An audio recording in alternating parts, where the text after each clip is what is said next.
بسم اللہ الرحمن الرحیم بسم اللہ الرحمن الرحیم عقیدتنا فی الجور والظلم۔ موضوع اخلاق اہل بیت علیہم السلام کہ اہل بیت علیہم السلام نے اپنے شیعہ کی کیسی تربیت کی ہے، کیا تعلیم دی ہے، کیا آداب اس کو سکھائے ہیں۔ ظلم و جور کے بارے میں ہم شیعہ کا عقیدہ کیا ہے؟ فرماتے ہیں اس میں کوئی شک نہیں کہ ظلم عقلاً کبیح ہے، شرعاً حرام ہے۔ ہمارے ائمہ نے ہماری تربیت کی ہے کہ کچھ بھی ہو جائے کسی پر ظلم نہ کرنا۔ اور نہج البلاغہ میں امیر المومنین کا واضح فرمان کہ کونا للظالم خصما وللمظلوم عونا۔ اللہ کی جتنی نافرمانی ہو، تمام نافرمانیوں سے بڑھ کر اگر کوئی نافرمانی ہے تو وہ ہے شرک۔ شرک ایسا گناہ ہے کہ قرآنی آیات کی روشنی میں ناقابل بخشش، ناقابل معافی گناہ ہے شرک۔ اور اس شرک کو بھی قرآن کی تعبیر میں ظلم کہا گیا ہے کہ ان الشرک لظلم عظیم۔ ظلم، جبر، زیادتی۔ اہل بیت علیہم السلام نے ہمیشہ یہی تعلیم دی، یہی ہمیں تربیت دی کہ مظلوم ہونا عیب نہیں ہے، ظالم ہونا عیب ہے۔ امیر المومنین نے یہ فرمایا کہ اگر یہ اقالیم سبعہ، جو کچھ روئے زمین پر ہے، جو کچھ اس آسمان کے نیچے ہے، سب کچھ مجھے دے دیا جائے اور مجھ علی کو کہا جائے کہ یہ چیونٹی جو اپنے منہ میں ایک دانہ یا دانے کا چھلکا لے کر جا رہی ہے، میں اس سے جبراً چھین لوں، علی کائنات کی حکومت کو ٹھکرا دے گا۔ اس چیونٹی کے منہ میں ذرہ برابر اس دانے کو ظلماً چھیننا قبول نہیں۔ یہ ہے امیر المومنین کی تعلیم اپنے شیعوں کو کہ ظلم سے اس حد تک نفرت کرنی ہے۔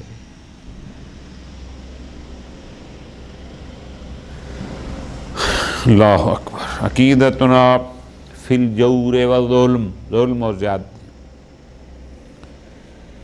ظلم کیا ہوتا ہے؟ ظلم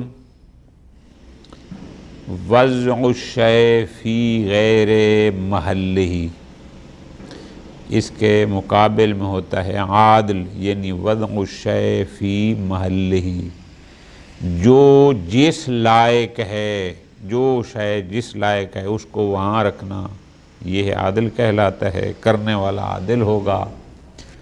جو جس لائق نہیں اس کو وہاں رکھنا، یہ ظلم ہے، انجام دینے والا ظالم ہوگا۔ اس کی علیحدہ بحث ہے انشاءاللہ کبھی زندگی رہی تو۔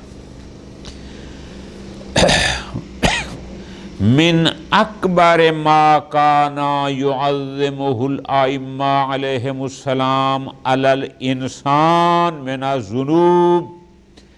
ائمہ علیہم السلام نے لوگوں کو جو گناہوں میں سے سب سے بڑے گناہ جس کی طرف انتہائی توجہ دلائی ہے اور انسان کو اس کی طرف متوجہ کیا ہے کہ بہت بڑا گناہ ہے، اس گناہ سے بچنا ہے، وہ کیا ہے؟ سب سے بڑی چیز جس کی طرف توجہ دلائی وہ ہے العدوان علی الغیر، دوسروں پر زیادتی کرنا، والظلم للناس، لوگوں کے ساتھ ظلم کرنا، گناہوں میں سے اس گناہ اور اس زیادتی پر ائمہ علیہ السلام نے لوگوں پر خصوصی توجہ دی، خبردار ظالم نہ بننا، کسی کے ساتھ زیادتی نہیں کرنا۔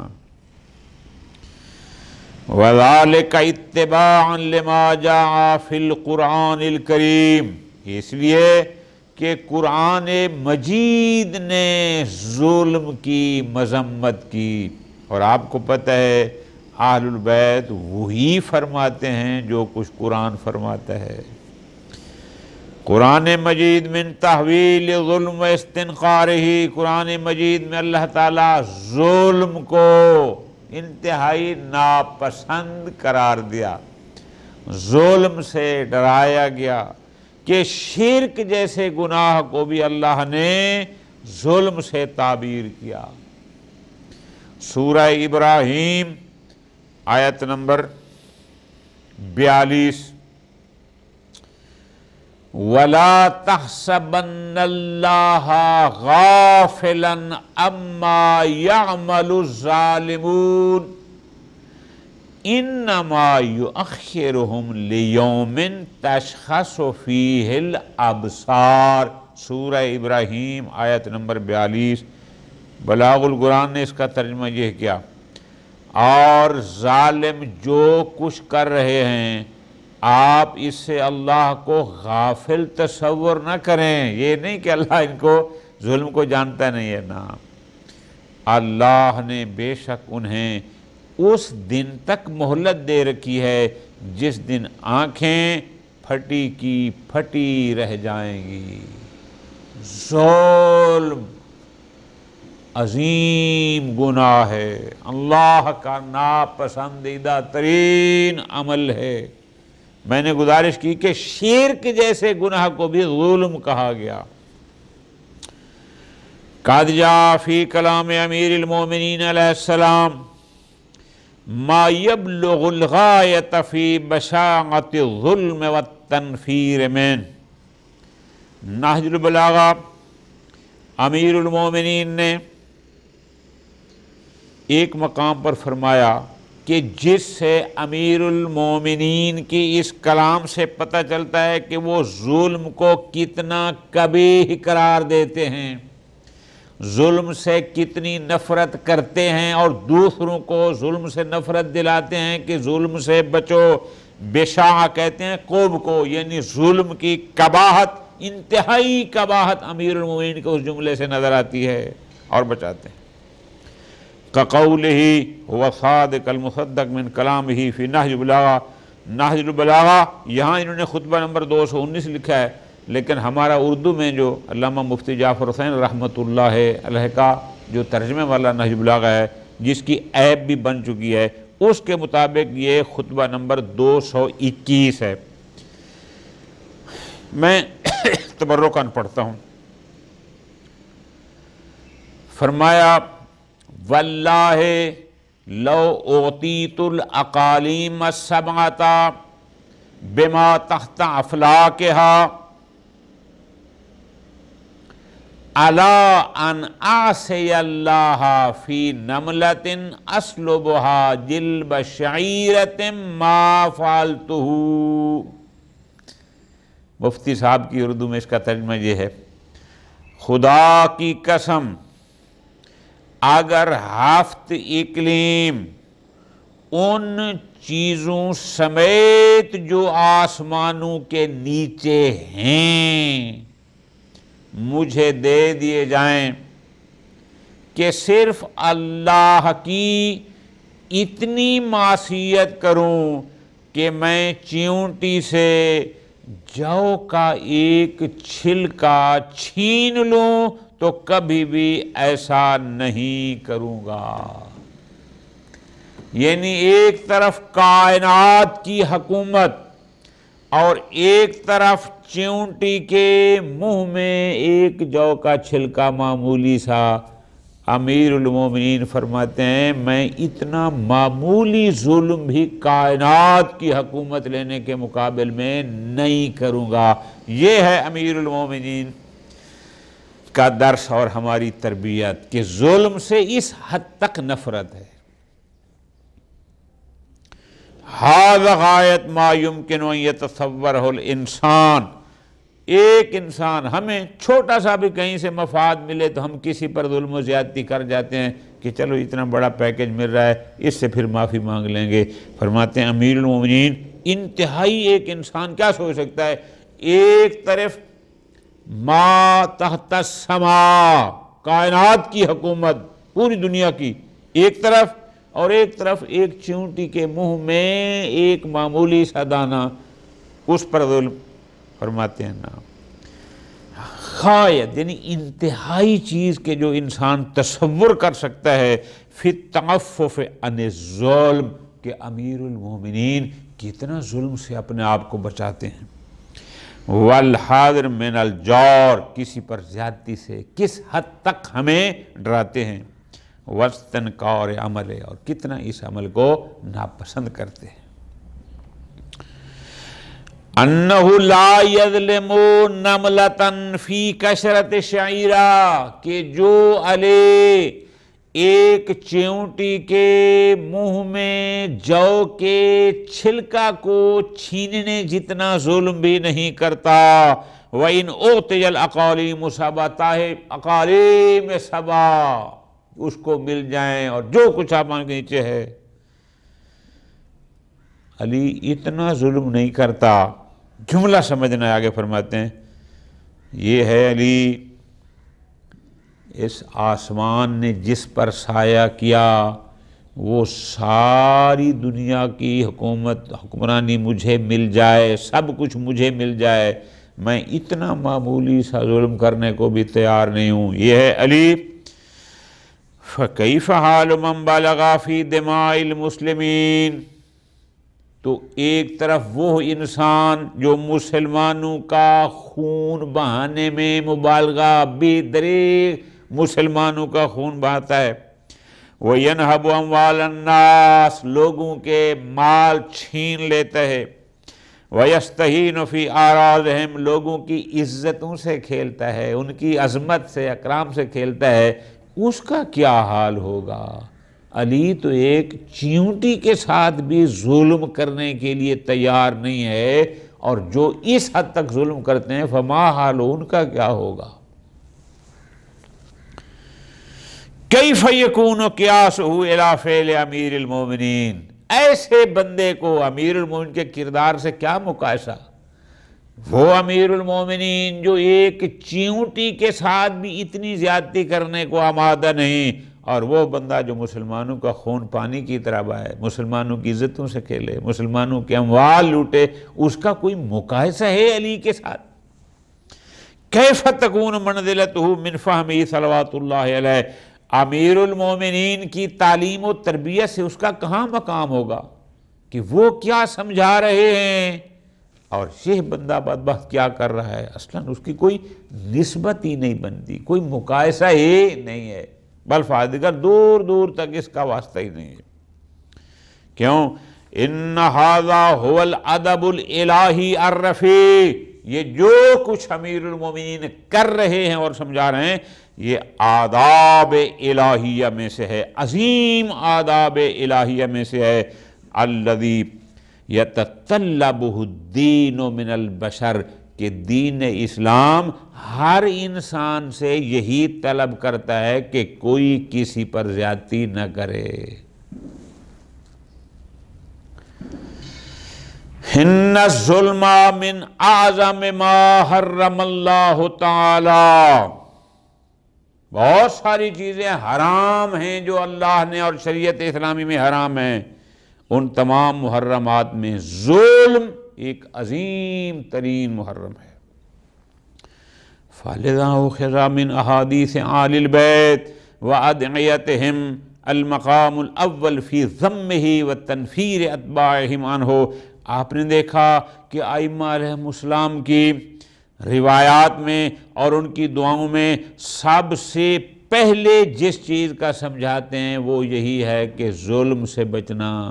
اپنے ماننے والوں کو بھی ظلم سے نفرت دلاتے ہیں، ظلم کی مذمت کرتے ہیں کہ جیسے ہم مظلوم ہیں تم بھی مظلوم ہونا عیب نہیں، ظالم ہونا جرم ہے اور گناہ عظیم ہے۔ ہذہ سیاستہم علیہم السلام وعلیہا سلوکہم، یہی انداز سیاست تھا ائمہ علیہم السلام کا، کسی کے ساتھ زیادتی نہیں کرنی اور اسی پر ہمیشہ وہ کاربند رہے۔ حتیٰ مع من یعتدی علیہم، حتیٰ کہ جس نے ان پر تعدی کی، زیادتی کی، اس پر انہوں نے جوابی حملہ کوئی نہیں کیا۔ وَيَشْتَرِعُ عَلَى مَقَامِهِمْ، جس نے ان کے عظمت و شان پر جرأت کی، انہوں نے اس کے ساتھ بھی یہی انداز اپنایا۔ قصۃ الامام الحسن علیہ السلام معروفۃ فی حلمہ عن الشامی الذی اشترى علیہ وشاتمہ، یہ واقعہ مناقب ابن شارع شعب میں بھی ہے کہ امام حسن علیہ السلام مدینے میں کھڑے اور ایک شامی آتا ہے۔ اب جب وہ شامی آتا ہے تو اس نے امام علیہ السلام کو باقاعدہ گالم گلوچ کی، برا بھلا کہا، بہت کچھ کہا۔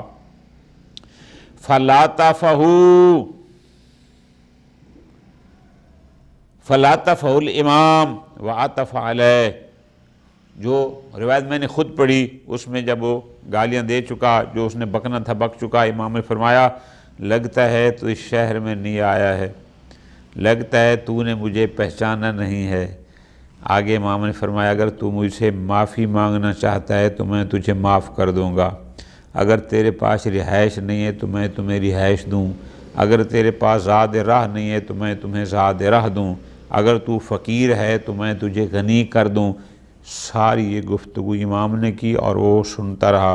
جب سنا، روایت کے مطابق جو میں نے خود پڑھی ہے، آگے یہ لکھا تھا کہ وہ رونے لگ گیا اور کہتا ہے آج تک میں آپ کے بابا اور آپ کا دشمن رہا، لیکن آپ کے اس حسن سلوک کے بعد اب میں آپ کا ہوں۔ اور پھر وہ جتنا عرصہ روایت کے مطابق وہاں مدینے میں رہا، امام کا مہمان رہا، اس لیے کہ امام کا دسترخوان بہت بڑا دسترخوان تھا، سینکڑوں وہاں لوگ مسافر آتے تھے اور کوئی بھی آتا تھا اس کو سب کچھ وہاں سے ملتا تھا۔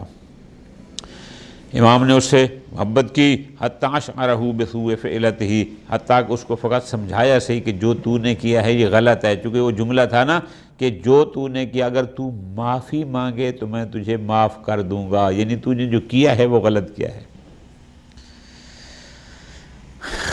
حالانکہ اس نے زیادتی کی تھی۔ وَقَدْ قَرَأْتَ آنِفًا فِي دُعَاءِ سَيِّدِ السَّاجِدِينَ مِنَ الْعَدَبِ الرَّفِيعِ، ابھی ہم نے گزشتہ درس میں اور 2-3 درس ہم نے کیے صحیفہ سجادیہ کی دعاؤں میں، جن میں ایک پیرا یہ بھی تھا کہ جس میں امام فرماتے تھے جو تیرے اوپر زیادتی کرے تو اس کے لیے بھی اللہ سے طلب مغفرت کر۔ امام نے فرمایا تھا فی العفو عن المعتدین، جو تیرے اوپر تعدی، تیرے ساتھ زیادتی کرے اس کو معاف کر دے، وطلب المغفرت لہم، الٹا اس کے لیے اپنے اللہ سے طلب مغفرت کر کے اس نے میرے زیادتی کی ہے، تجاوز کیا ہے، میرے اللہ تو اس کو معاف کر دے۔ یہ امام کی تعلیم ہے۔ ہوا غایت ما یبلغ السمو النفسی، انسانی بلندی کی انتہا یہاں پہنچتی ہے، اور انسان کامل جہاں پہنچتا ہے وہ انسان کامل یہی تھے۔ وَإِنْ كَانَ الْاعْتِدَاءُ عَلَى الظَّالِمِ بِمِثْلِ مَا اعْتَدَى جَائِزًا فِي الشَّرِيعَہ، اگرچہ جس نے آپ پر زیادتی کی ہے بمثل، جتنی زیادتی اس نے کی ہے اتنی تم بھی اس پر کر سکتے ہو، شریعت میں جائز ہے کہ جو کچھ اس نے تیرے ساتھ کیا اتنا تم بھی اس پر کر سکتے ہو۔ الدعاء علیہ جائز مباح، اس کو علیہ یعنی اگر ہوتی ہے نا دعا لہو تو وہ ہوتا ہے اس کے حق میں دعا کرنا، دعا علیہ یعنی اس کا ہم اردو ترجمہ کریں گے اس کو بد دعا کرنا بھی جائز بھی ہے، مباح بھی ہے، بالکل درست۔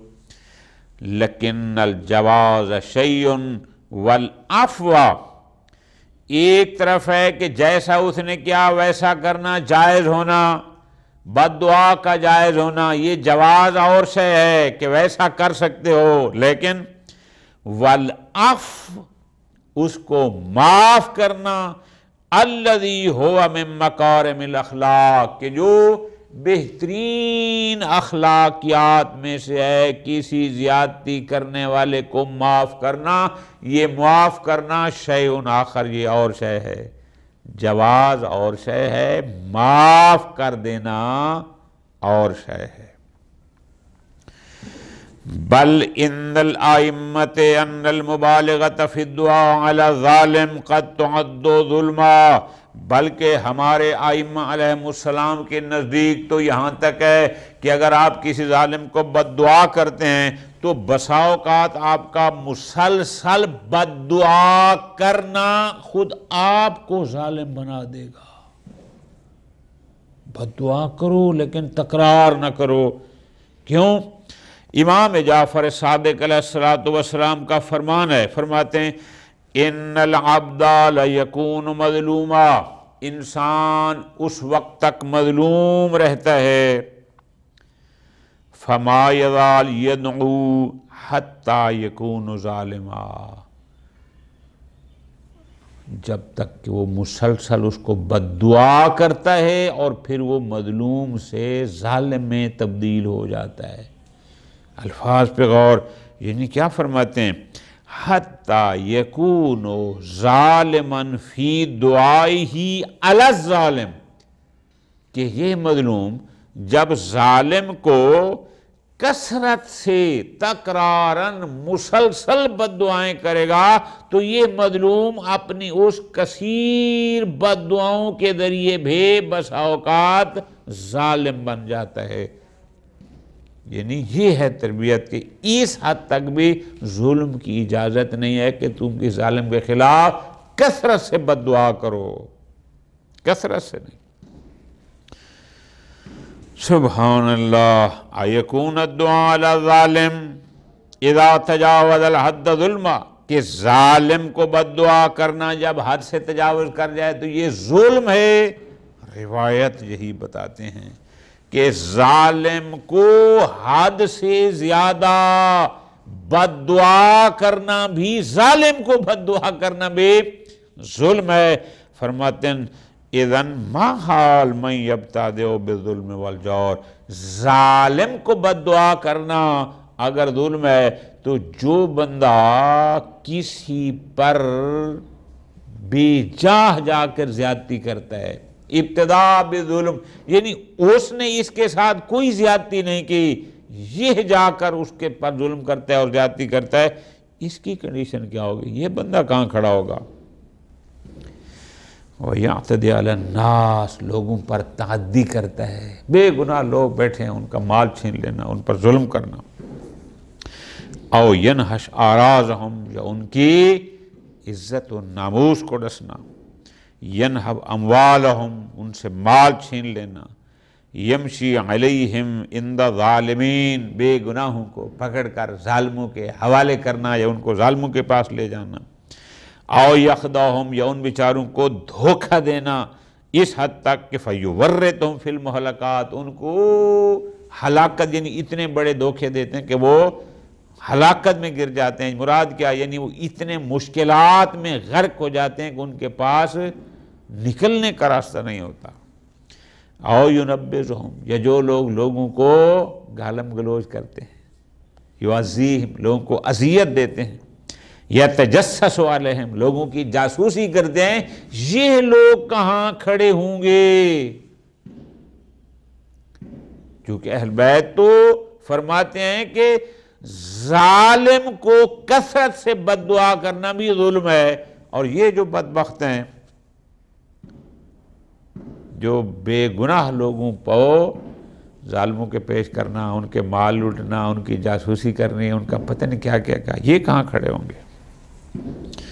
فرماتے ہیں ما حال امثال ہؤلاء فی فقہ اہل بیت علیہم السلام، جو تعلیم، جو تربیت اہل البیت علیہم السلام نے دی ہے وہ یہ کہتی ہے کہ ظالم کو بھی کثرت سے بد دعا نہ کرو، اور یہ لوگ اس تربیت میں کہاں کھڑے ہوں گے؟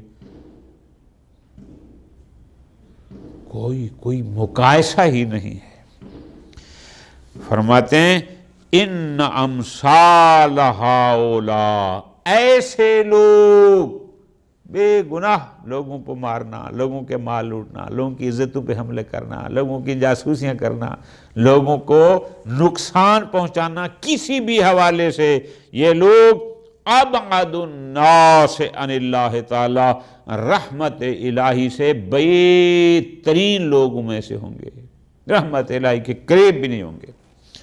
وَأَشَدُّهُمْ عِصْمًا، اور شدید یعنی سخت تر گناہگار اور شدید عقاب کے مستحق بھی ایسے لوگ ہوں گے جو ظلم کرتے ہیں۔